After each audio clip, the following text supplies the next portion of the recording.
right, good morning. Welcome to Hudson Institute. My name is Riley Walters. I'm a senior fellow here who focuses on Northeast Asia economic and technology issues. Thank you for joining us today for our, I think, very important event titled Furthering U.S.-Japan Collaborations on Communications Security. Communications is essential, I would say, to our modern economies as the demand for data flow continues to increase. There are, of course, a lot of concerns about the diversity of telecommunications infrastructure, whether it's undersea cables, satellites, various technologies, such as Open RAN, and of course the security, the cybersecurity throughout these entire systems. And so we've pulled together an excellent panel today to talk about this. Folks from both the U.S. And Japan who are experts in this field, and a diverse expertise in this field, I should say, coming from various different agencies and organizations. And so what we'll do is I'll give just their brief introductions and then allow them, of course, to share their wisdom with us. Afterwards, we'll open it up for questions and answers from the audience here. So I encourage everyone to start thinking about what they'd like to ask now, and then that'll be it. So up first, to my left here, we have Yoshikazu Okamoto. He is the Deputy Director General for International Economic Affairs in the Global Strategy Bureau of Japan's Ministry of Internal Affairs and Communications. Next to him is Mark Cullinane, the Director of Bilateral and Regional Affairs in the Information and Communications Policy Division of the Cyberspace and Digital Policy Bureau of the U.S. Department of State. And finally, on the end, we have Hisashi Inoue, who is a senior representative from the Japan Bank of International Cooperation. We had a fourth panelist, Meredith Potter. Unfortunately, she came down with the flu over the weekend, so she's not able to join us today. We wish her a quick recovery. With that being said, up first, Okamoto-san, the floor is yours. Thank you very much. My name is Yoshikazu Okamoto, the Deputy Director General for International Economic Affairs at the Ministry of Internal Affairs and Communications. And thank you very much for organizing the Walter-san and the Markson and Inoue-san. Thank you very much for getting together today. These topics are exactly what Japan and the US have been working together should continue to do so, and I am very pleased to share our MIC's perspective today. In the world we live in today, ICT technologies are indispensable and pervasive in our lives. ICT infrastructure, such as mobile communications networks, not only plays a crucial role as a foundation of our social and economic activities, it is becoming, so to speak, the basis of the nation's existence. In addition, the sophistication of ICT infrastructure and the widespread and diversified use of digital services have led to an increase in cross-border data flows, as Walterson said. That is, data flows beyond national borders. For example, cross-border data distribution increased approximately 2.7 times between 2017 and 2021. The rapid development of AI technology in recent years is also expected to further increase data traffic. This demonstrates how important the ICT sector is and that it needs international collaboration. So we believe the 2 points important for international telecommunications. First one is building secure, robust, open, and interoperable ICT ecosystems, including promoting trustworthy supply by trusted vendors, trusted entities. And the second one is strengthening the global connectivity through deploying multi-layered networks. When we talk about ICT technologies, there are various technologies, but today I will particularly focus on 5G and other important infrastructure such as submarine cables and non-terrestrial networks whose abbreviation is NTN.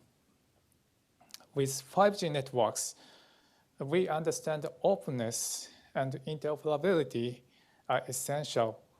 In particular, Open Radio Access Network, OpenLAN, enables the building of mobile networks by combining equipment from various vendors, leading to stable procurement and cost reductions.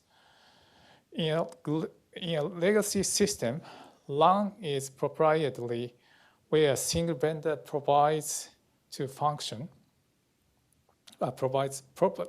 proprietary radio hardware, software, and interfaces to enable the mobile network to function. However, with other RAN, mobile operators can construct their networks based on their respective applications or environments. Open and interoperable architecture can provide more vendor options, and it brings more resilient, competitive, and diverse supply chains. In terms of the security aspect, Quad published the Quad Open LAN Security Report last year. It explained that the security risks unique to Open LAN technologies account for only 4% of the entire system. It also made it clear that those risks can be mitigated through appropriate measures, such as following the checklist attached to the report. In terms of energy efficiency, some estimates suggest that Open LAN will reduce energy consumption by a maximum of 50%. It is good that we have been observing the Open LAN adoption in 4G and 5G commercial networks in Japan, the UK, Germany, and here in the United States. In order to further promote Open LAN, we see opportunities for bilateral cooperation between Japan and the US in supporting Open LAN deployment in third countries, and in continuing to promote the importance of openness and interoperability. In fact, we have collaborated in multilateral forums and workshops on many occasions. These efforts can work through interagency collaboration and government-to-industry cooperation. The future of ICT infrastructure is not limited to terrestrial mobile communications. We need to show a network vision for beyond 5G, 6G, which is not only an extension of 5G. Last year, the G7 Digital and Technology Ministerial Meeting released the G7 vision for future network in the beyond 5G, 6G era.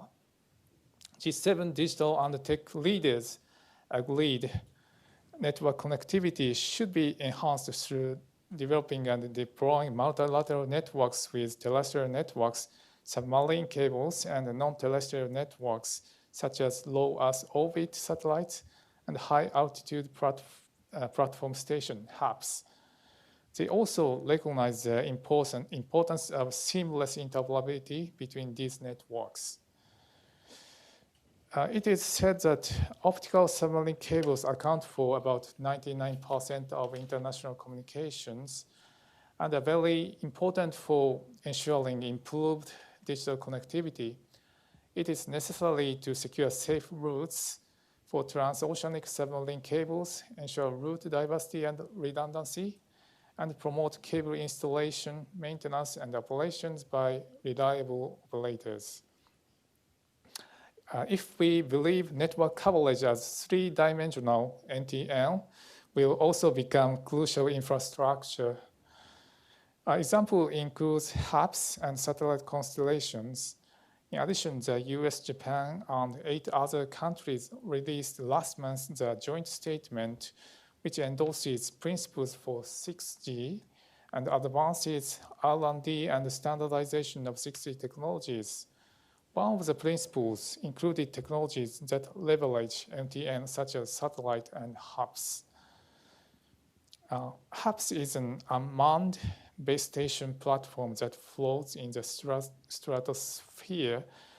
It offers high throughput and low latency with coverage of up to 200 kilometers in diameter per base station at a low cost than satellite network connections.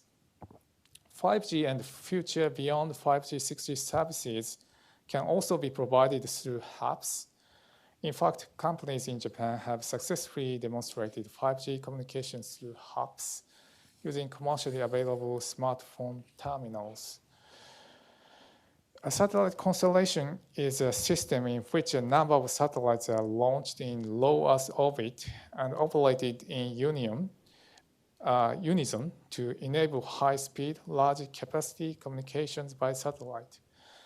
In the future, direct communications with satellite by ground terminals such as smartphones using cell phone frequencies is expected to become a reality. In January of this year, we have just started consulting the technical conditions for the smooth introduction of satellite direct communications in Japan. We believe that the direct communication with satellites will contribute to network resilience in terms of multi-layered and wide area coverage. It can also provide a means of communication in times of emergencies, such as during natural disasters. To maintain and develop a free and open cyberspace, it is essential to ensure the safety, reliability, and resilience of ICT infrastructure. But technology is evolving at an increasing pace. So in order to keep up with this evolution, governments cannot handle it alone. It is important to work closely with industry, academia, civil society, and include think tanks such as Hudson Institute. The MIC, our ministry, will remain committed to international collaboration in the ICT field. Thank you very much for your paying attention. Thank you. Those were excellent remarks. Yeah, it really is endearing how much work the U.S. and Japan have been doing recently on ICT. Mr. Okamoto-san mentioned the joint statement endorsing principles for 6G. There's also been recently a new dialogue on digital economy between the United States and Japan. And perhaps our next speaker, Mr. Cullinan, can enlighten us about that and other efforts that, from his perspective. Glad to do so, Riley. I'd like to thank the Hudson Institute and Riley Walters for hosting today's session, giving us an opportunity to underscore the essential nature of collaboration between the United States and Japan on digital economy issues. I'd also like to publicly acknowledge the leadership of Okamoto-san in our bilateral relationship on digital economy issues. Without his leadership, we would not be able to advance as rapidly and effectively as we have or work together on both policy and program. And I think that's because we share a common vision devoted to the notion that the internet should be open, reliable, secure, and interoperable. And that's built on a foundation of trust. And so there are three elements in the policy set that describes our bilateral work together. The first of those is trusted supply. And by that I mean sourcing equipment and code from countries that have independent judiciary, due process procedures, effective institutions that allow one to have their privacy protected, that allow businesses to have their intellectual property protected, and allow states to have their national security protected as a consequence of using those networks. And I also want to add that it's the country's institutions, not the company involved, not the product line, that defines trusted supply as we see it. The second aspect of our policy set was eloquently described by Okamoto-san, and that is vendor diversity. That is the disaggregation of the radio access network among various vendors of code and equipment. The code part is important because, as we know, industry engineers often tell us in our conversations with them that we'll see increased virtualization of the radio access network starting now. And so we'll be moving away from hardware to software-based systems increasingly. The vendor diversity, of course, has multiple advantages associated with it.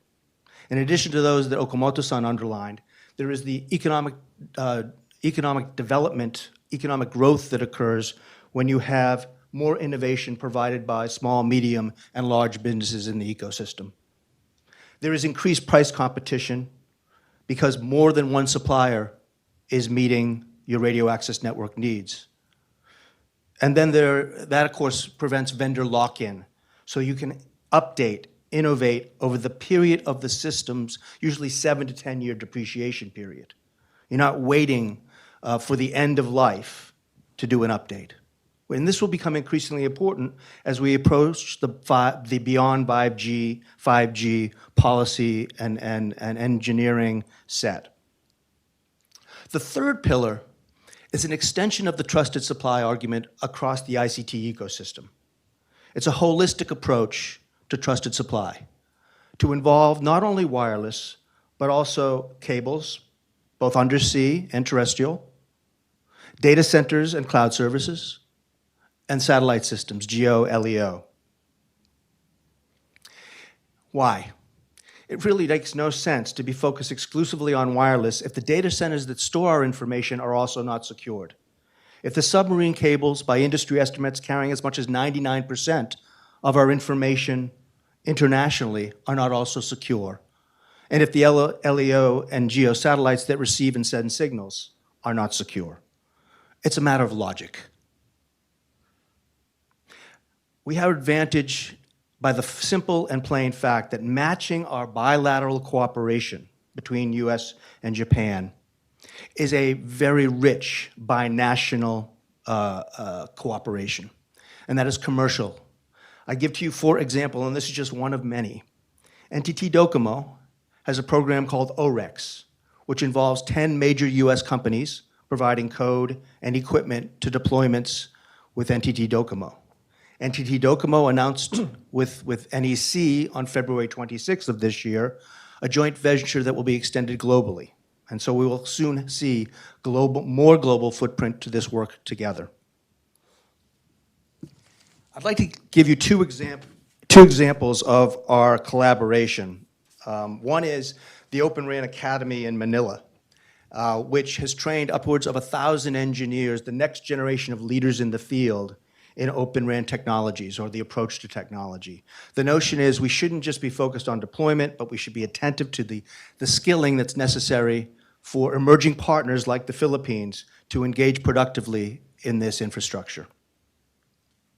Second, I'm pleased to let you know that the Bureau of Cyberspace and Digital Policy, from which I hail, is, thanks to Congress's wisdom, has been resourced with funds to provide our partners and allies access to this technology. We have the Digital Connectivity and Cybersecurity Program, and we have roughly 50% of the CHIPS Act funds devoted to ICT infrastructure issues, upwards of $50 million a year for the next 5 years. That has allowed us to take our policy set and work constructively with partners around the globe. We've had ICT secure roadshows in Poland, India, South Africa, and most recently Vietnam. And we have had intimate involvement of both Japanese policymakers and industry in those engagements. And that has made a crucial difference because voices from the neighborhood in places like Vietnam are providing a window into the future and to opportunities that exist today. Riley made a reference to the dialogue on digital economy issues that we enjoy with Japan. So let me turn briefly to that and give you a sense of some of the outcomes, the positive outcomes from our most recent dialogue. The first is the focus on international standards, which includes an existing US-Japan global digital connectivity and partnership as a forum or mechanism to advance our collaborative work together on secure telecommunications and supplier diversity. Okamoto-san and I have the pleasure of chairing that particular mechanism on at least a quarterly basis.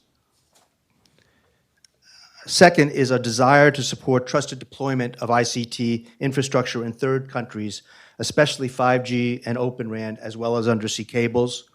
I've referenced work we're doing together in the Philippines. Okamoto-san referenced work under the Quad, and the Pacific Island country of Palau is a direct beneficiary of that work, with an expected Open RAN field test and ultimately deployment this calendar year. Further work is under consideration for close collaboration on undersea cables and ongoing efforts on the deployment of 5G and Open RAN systems. Next in the dialogue is an agreement on the importance of promoting support for responsible AI governance, including through the Hiroshima AI process led by Japan so ably during the 2023 G7 presidency, and that Italy is currently advancing further at the G7 ministerial, actually just last week. Japan and the United States also concurred on the importance of protecting data and privacy, including by expanding the adoption of cross-border privacy rules, or CBPR, to operationalize certification of companies globally. We also concurred in our desire shared to leverage the International Telecommunications Union and our respective US and Japanese leadership positions in that body to build coalitions and advance common interests. The World Telecommunications Standard Assembly will be meeting in Delhi later this year. Our work on those issues is ongoing. We also look to expand cybersecurity capacity building with partner countries seeking that type of assistance. The collaboration must be close. And finally, we will support digital freedoms, including the use of practices such as misinformation, disinformation, commercial spyware, and online harassment that inhibit our freedoms. And with that, I'll close and pass it back to Riley. Thank you. That was wonderful. You mentioned a lot about the efforts and collaboration of the U.S. and Japan in areas, in regions throughout Southeast Asia, in countries specifically the Philippines, Vietnam. You mentioned Palau, and so I think perhaps our third speaker might be probably the best to continue on that theme of cooperation in international markets. Of course, the Japan Bank for International Cooperation works closely with America's Development Finance Corporation to establish investments in the infrastructure abroad. And so, Inoue-san, please maybe tell us a little bit more about your work and what you all are doing in the space specifically on telecommunication security. Okay, thank you, Larry. I'm Hisashi Inoue, a senior representative of Japan Bank for International Cooperation, JBIC, Washington, D.C. office. Some of you may know JBIC is the policy-based financial institution fully owned by the Japanese government. It's the same as USDFC here in Washington, D.C. So our mission or mandate is to support Japanese private industries, businesses all over the world. And also, I would say that our financial operation fully align with the Japanese government policy. So we will support Japanese industries and also achieve the Japanese government policy by way of our financial toolkits. And also, we are very positive about collaborating with the like-minded partners, like in United States. And most remarkable collaboration with the US counterpart is the USDFC.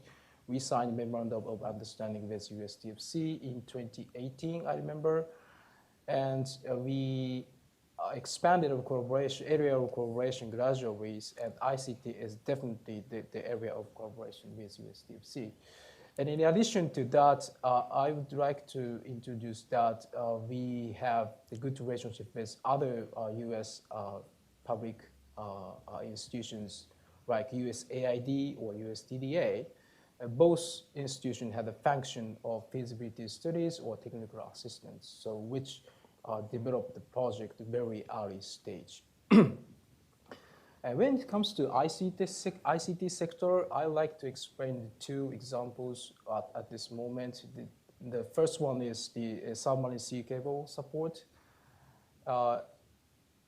some of you may know 99% of communication is done by the submarine cable. So, and Japanese company LEC is one of the leading company in this space. So we are very active in supporting their businesses all over the world. And first tangible project is Palau cable, spur cable. This is the good textbook and showcase of the collaboration with like-minded partners. JBIC provide the finance to the Palau government, and in addition to that, USAID provides the technical assistance, and also Australian AIFFP, Australian Infrastructure Finance for the Pacific, support this project by providing the grants. So this is the good combination of our quasi-commercial finance and the grants from the United States and Australia. That is the good textbook of blended finance. We call those type of finance as the blended finance. So, and second example is our supporting to the data center businesses. As you may know, NTT is the world leading companies of data center here in the United States and all over the world. We are very active in supporting their data center businesses globally. So we would like to expand our collaboration with NTT as much as possible. And next, I like to touch upon about recent our updates about the mandate. The Japanese Diet amended the JBIC law. So JBIC law regulated our operation, what we can do. And last April, Japanese Diet amended JBIC Act, JBIC law. And as a result of the amendment, we are now able to support not only Japanese companies or its subsidiaries, but also local companies as well. As long as this local company is essential for Japanese companies' businesses. For instance, if the Japanese industry try to supply the key goods or services to the local carriers in southern countries, but in the Pacific region, so we are now able to support those local carriers as well. So it is the big amendment for JBIC viewpoint. So we would like to execute this new mandate to support the additional or the next businesses of Japanese companies as well. Okay, so it's the brief explanation of JBIC operation and new mandate at this moment. Thank you. Thank you. That was wonderful. Yeah, again, for those who are not familiar with Japanese and U.S. international finance, there's a lot of cooperation, collaboration in this space, especially as we talk about things like international support for developing economies, or even competing with some of our international competitors in this space to build out infrastructure and build diplomatic relationships abroad. So with this, we're going to open it up for questions from the audience. If you have any questions, please raise your hand. A mic will come to you. Identify yourself and ask your question. Of course, try and be as succinct as possible. I'm going to take the first, as the moderator's privilege to ask the first question. The ICT it can be very technical sometimes. Not everyone is, let's say, computer savvy. I would say maybe even fewer people are actually finance savvy. We're talking about blended financing. And so maybe we could just dumb it down real quick. We've already, given a very general explanation of the importance of communications infrastructure, the need for it to be trusted and secure, so that everyday Americans and Japanese can benefit from what they can access. And so maybe, I don't know how to ask this actually, but is there a way that we can explain it even simpler, in simpler terms, so that people understand that this relationship is very important? It is very technical. It is very advanced in the terminologies and the financing, but What's a simpler way that we can describe the importance of this sector and this work for the American and Japanese audience? Mark, why don't we start with you? So I have two answers. The first is, it's easy for me to dumb it down because the question is, do you want your information, whether you're representing a major corporation or a small business, or whether it's your bank account or your health data, do you want that information to be compelled to be shared with state intelligence agencies? If the answer is no, then you are embracing the notion, the policy set of trustworthy supply, all right? Going back to this question of, are the institutions in place from the source country to allow you the transparency of knowing when state intelligence wants your data? There's case law here in the United States. There are examples in Scandinavian countries under the full stack 5G solution. There are examples throughout in Japan where citizens are informed upon any kind of request like that. That's the simple way of describing it. And then the second, on the other side of that coin, diplomacy in this field, particularly in this field, because of the technology involved and the fact that technology is advancing on almost a daily basis, is a team sport. Okamoto-san, JBIC referenced close collaboration with industry. Without that understanding from engineers of what is available, we would be less effective in our diplomatic advocacy. All right. Likewise with think tanks. It's incumbent upon us to have those relationships so we understand changes as they come about. Absolutely. Okamoto-san, I don't know if you have any thoughts on this. Well, thank you. I would like to make a reference to, from the different viewpoint. We are enjoying the generative AI, for example. Last year was the year of the generative AI, so to speak. The area we are focusing on is the telecommunications, the communication sector. Generative AI has some relationship with the telecommunications, the communications, of course. And for example, generative AI will give us the opportunity to make the telecommunications infrastructures management by way of automation or the machine learning. Then the telecommunications operators can do the very efficient management or network control they can. So such kind of the very close things, such as generative AI, have something to do with telecommunications, the communications sections. So we have feeling that all the state-of-the-art technology can have something to do with our doing, which the US and the Japan is the government and the industry are focusing on. So that's my very short remarks. But yeah, no, that's AI is such a it kind of goes to what Mark was saying. It's just so rapidly advancing. You know, who knows where it'll be in 6 months from now compared to where it was just last year. Last year, you know, there was no real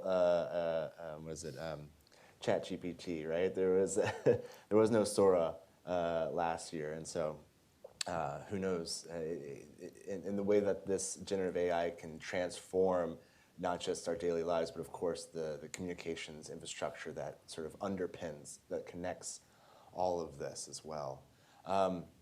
Maybe actually for Inoue-san, let me take a different perspective then.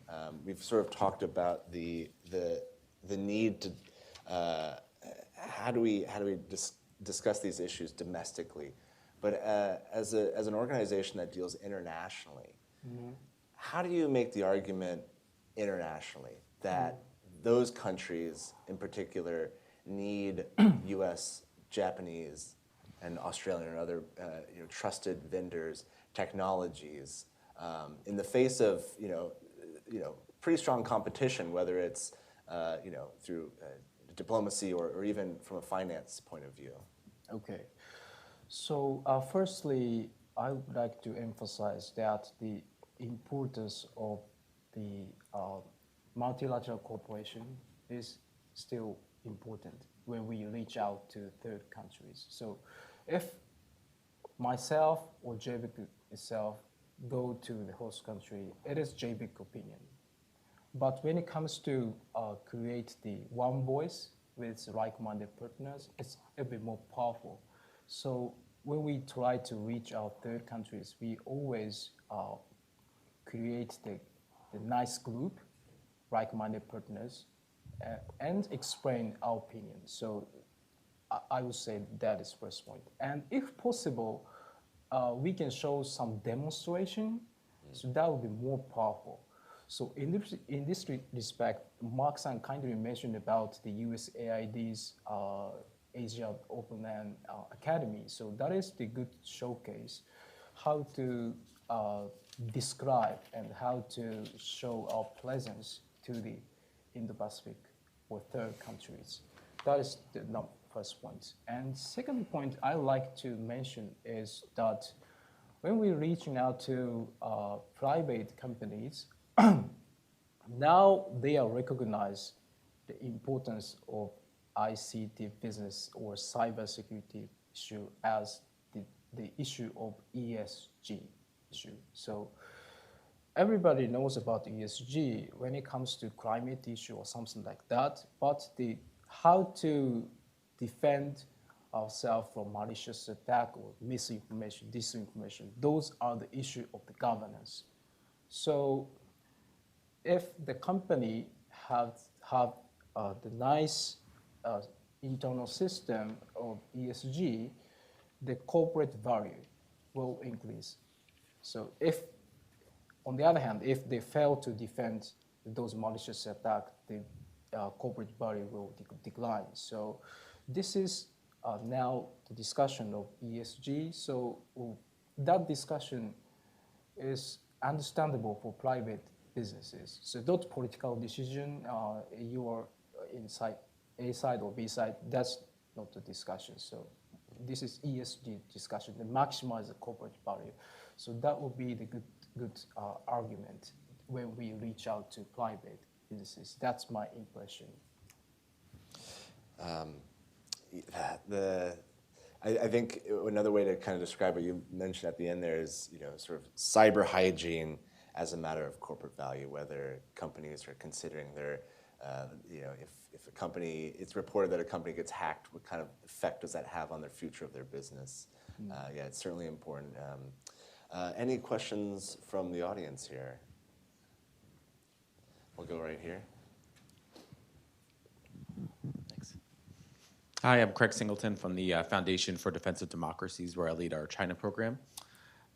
Problematic and sanctioned companies like Huawei are active contributors to the ORAN technology alliance that exists. So Linux Foundation, ORAN Alliance, they're actively contributing to ORAN software. And yet we talk about it as potentially a way to break Huawei's stranglehold on 5G, 6G. Should the US and Japan be collaborating with Linux Foundation and ORAN Alliance when Huawei, China Telecom, China Unicom are key platinum partners to those organizations?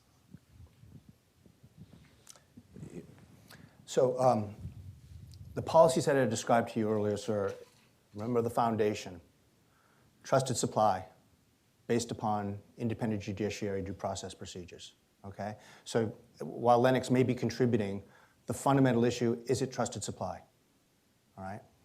And we have encouraged our industry, and I know that Okamoto-san has been part of that encouragement, to get Japanese, US, Korean, other industries, Indian, involved in that conversation, specifically for the standard setting issues that go on in international commercial collaboration, through the bodies designed for that purpose. Because we feel if there's dominance by one party, then the outcomes will not reflect the broader international community's needs. And so there are two responses to your question. First is the specific policy set. Second is the involvement of industry and other voices going forward in standard-setting bodies.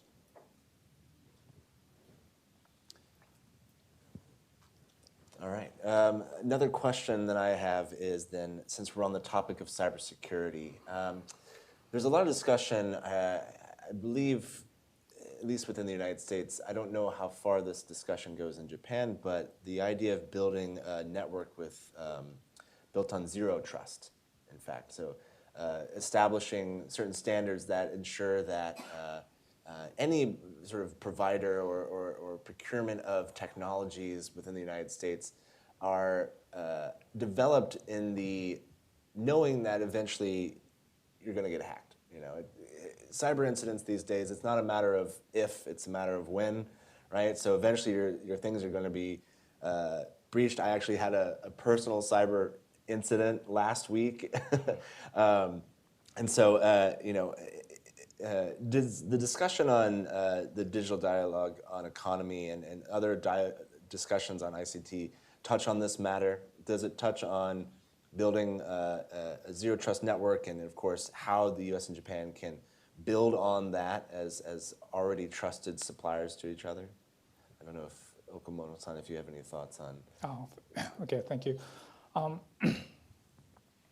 Regarding the introduction of the 5G Open LAN, which is very close relation to the cybersecurity or the zero trust you mentioned. Normally, for example, in the area, developing countries area, the mobile operators are doing the operating the equipment which came from for example, China, or the very cost reduction companies' equipment is introduced. So those countries cannot easily change the network content, probably. But we, the Japan, the US, the State Department, closely related have the relationship to do promoting the introduction of the 5G Open LAN within the developed countries such as Latin America. We are doing the co-chairing kind of workshop or roundtable within the Latin American countries vis-a-vis the mobile operators in the Latin American countries. And they have some kind of the enlightenment of the importance and the goodness of the introduction of the 5G Open LAN. So such kind of operation is going on, and that's a clue for to cope with such kind of cybersecurity matters. Yeah. I think it was you who mentioned earlier, Open RAN has actually a very low instance of cyber incidents. You said 4% or something. Was that what you mentioned? Yeah. So as we're looking to develop better sort of cyber hygiene, better cyber technical infrastructure, you know, definitely investing in Open RAN and other areas that can help develop that. Yeah, it's definitely important. You mentioned the cost competitiveness issue, of course. I think that's a big issue across all ICT, and the theory is that Open RAN can sort of help develop that. When we talk about international finance, then how much does Open RAN play into the discussions when you're looking abroad? I mean, undersea cables is very important, given that it does necessitate a lot of the international flow of data. But in country, how much does Open RAN normally come up in your discussions? Oh, yes. I think recently many countries have strong interest in introducing open LAN in near future. So because of the cost issue and also avoiding the vendor locking situations and also security issue as well. So when we talk about the countries in the Pacific region, they show strong interest about that. And when it comes to cost discussion, we sometimes got the response from the host government that is open LAN truly inexpensive solution or something like that. So the developing countries tend to focus the just initial cost of installation, just the capital expenditure of buying the goods. But we have to think about the overall running cost, operation, including operation and maintenance phase. It will be 20 years or 25 years discussion. So we always persuade the host government that please consider the life cycle cost, life cycle cost. So do not focusing too much on just initial costs. So this is very important point. What Japan and the United States can explain to, especially in developing countries, because they do not have enough experiences in long-term life infrastructure projects. So like JBIC or USTUC sometimes visited the host government and the developing countries' businesses and explain the importance of the life cycle cost and how to achieve the value for money. So make investment and get the value as much as possible. So this is what we are doing. Yeah. Yeah, I just want to piggyback on those insightful comments about both operational and capital costs. Our advocacy with third countries is not a one-size-fits-all proposition. Beyond the national security, IP protection issues, and personal data privacy issues I referenced and what has been reinforced by others on this panel, there are certain instances where a much more nuanced, specific conversation can be had. And I'll give you one example. Viettel in Vietnam is a mobile network operator in countries throughout Southeast Asia, Peru in Latin America, and in North Africa. The aspiration of Viettel is to offer alongside their operations of mobile networks equipment. And so they are forming alliances with Japanese and US companies for the possibility of offering an open RAN solution globally and having manufacturing base in Vietnam to support that enterprise.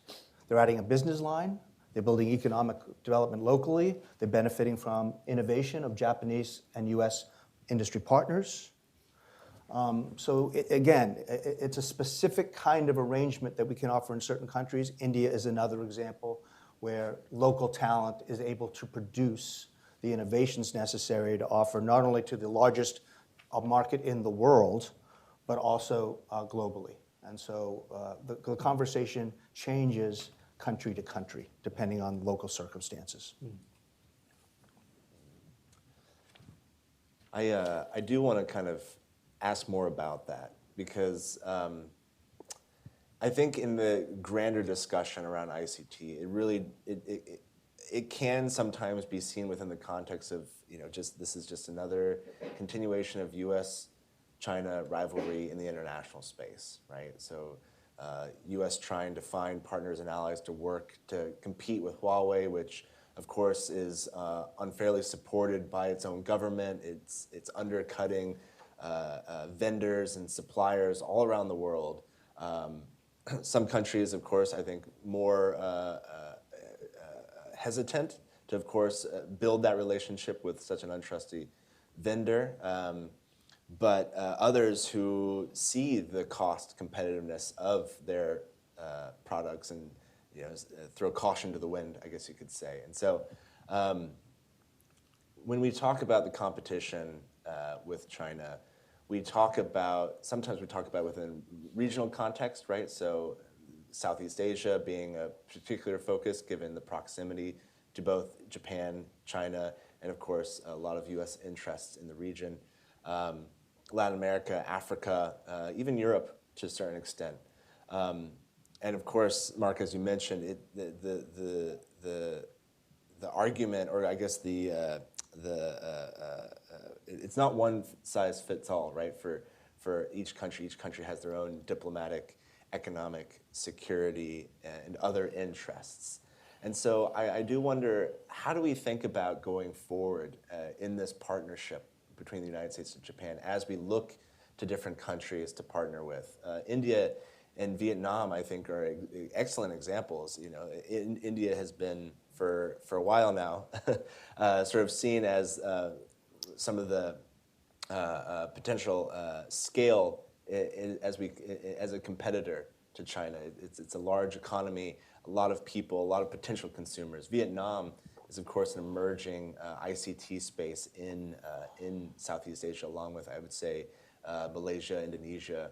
And so how do we think about, this is for all three of the panelists, whoever wants to attack it first, but how do we think about going as a partnership to find these third partners? Is it waiting for them to come to us, or do we go to them with our arguments around safety, security, trust, and of course, finding new emerging technologies?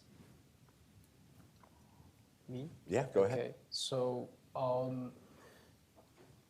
JBIC would like to expand our cooperation with the third parties in addition to United States and Japan, depending on the host government situation. So for instance, in Pacific Island countries, Australia have a very good program and capabilities to support those island countries. So Japan, US, Australia collaboration is very natural and good collaboration in that area. And on the other hand, when it comes to India, we like to collaborate with Korea, actually. So we signed memorandum of understanding with the Korean counterparts, Korean Export-Import Bank, at the timing of Camp David Summit last August. And this March, the biggest India think tank, ORF, hosted the event, National Dialogue in Tokyo. And by taking that opportunity, Japan, the US, and the Korea friends have agreed about the ICT sector collaboration in India. So in India, Japanese companies and the US also have presence, and Korea also have presence. So we will collaborate with Korea. So we flexibly change the collaboration with the third partners. So that is our next step. And also, the last part Lydie mentioned is important. So we should go first. So JBIC management always told the staff that JBIC should be spearhead of the project. So wait and see doesn't work. So we should go there and talk and discuss with the government or the private businesses and explore and create the next ICT businesses, mainly in the Pacific region and globally. Yeah. Two observations on the competition question, and it's an essential one.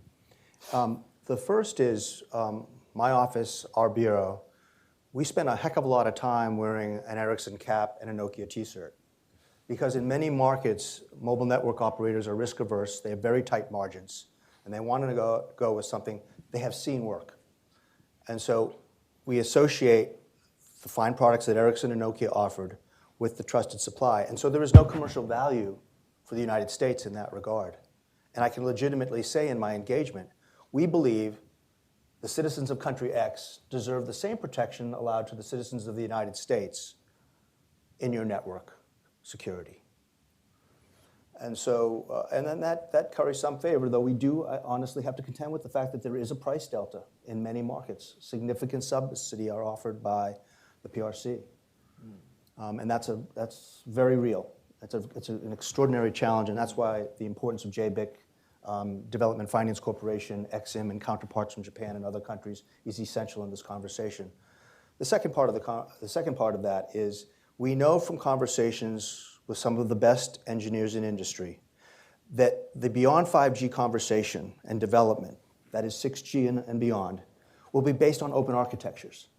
And so what we're offering to many of our third country partners is the opportunity to be first movers in the innovation.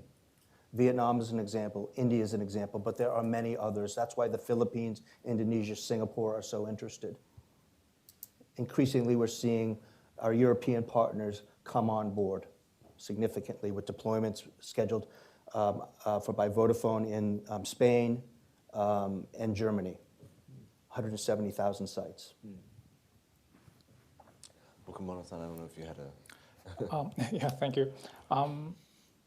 The cooperation between the US and Japan is based on the cooperation in the third countries and cooperation within the multilateral fora and the bilateral, the third dimensions that we have. And the first, the cooperation in the third countries is Hudson and the innovation expressed in the many ways that, for example, the Philippines, we are doing the making up the capacity building things within the Philippine, for example, the Olan Academy kind of things, which is based on the kind of the school-like things and which is remotely accessed from the technological persons within the Philippine areas, for example. And also the second one is international fora, for example, the G7, which was probably opened the day before yesterday or something. We are doing the promoting the openness, the Maxon expressed within the network construction. Not only the 5G network, but also the submarine cables and the kind of the LT and the whole three-dimensional networking, and not only the cable, but also the space areas, for example, such kind of things. And also the bilateral cooperation. We have the GDC, which is called GDCP, Global Digital Connectivity Partnership with the US and Japan. We have the Maxon and ourselves have the consultation as a quarterly basis, quarterly year basis.